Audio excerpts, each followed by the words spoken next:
When you and I were growing up, I'd never heard of ADD, ADHD, Yeah, and even now depression, anxiety are a lot more prevalent, I guess, for lack of a better word, Right. than they were 20, 30 years ago.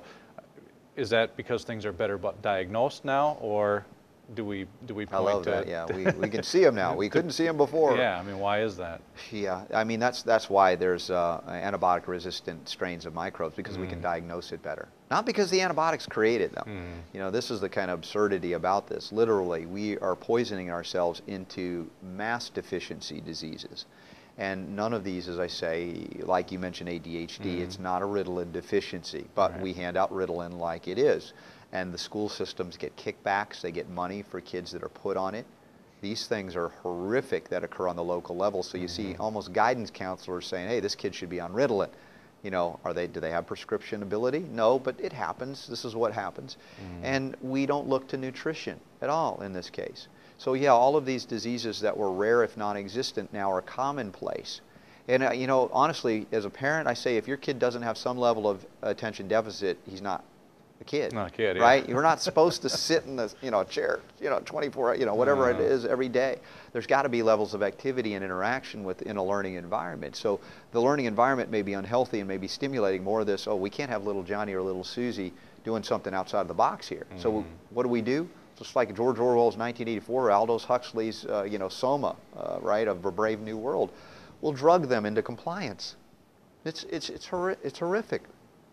And I think about this, and so much of where these kids are growing up, and they learn to take drugs because parents are taking the drugs, right? You get a headache, what do?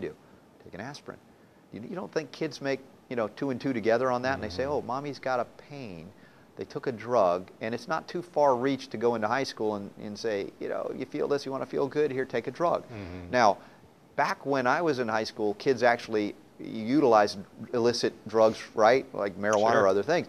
Now they're abusing FDA-approved pharmaceutical drugs. Hollywood stars, they're not dying from illicit street drugs, they're dying from abusing prescription drugs. Michael Jackson, who was the guy that starred in Batman, that young actor, a couple of years back. I mean, he was a bright young actor. It was Heath Ledger. Yeah. Died of FDA-approved drugs. And so all of these diseases are due to things that are very widely and commonly known among anybody that works naturally and understands that nutrients matter.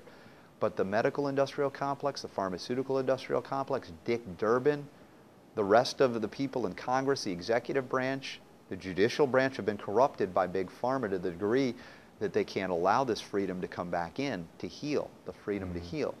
A weakened population by drugs is much more malleable, easier to control, and that is something that unfortunately we've got to recognize. Even though we live in an American system of governance that was a republic, government was that was supposed to be constrained by a constitution. Our founding fathers warned us what would happen, and it is indeed what has happened. Going back to Benjamin Rush, who signed the Declaration of Independence, he was a medical doctor, physician to George Washington. He was very prophetic when he said, unless we put medical freedom into the Constitution, a time will come when medicine will organize into an undercover dictatorship to restrict the art of healing to one class of men and deny equal privileges to all others. Now, I would say healing is not a privilege, it's a right, but a right is not something that I can impose upon you. I can't, if you're a doctor, Scott, I can't go, Scott, you have to give me medical care. Right? That's that's violating your rights, but a right meaning to access and have knowledge and awareness of, and to choose methods that are not approved by government.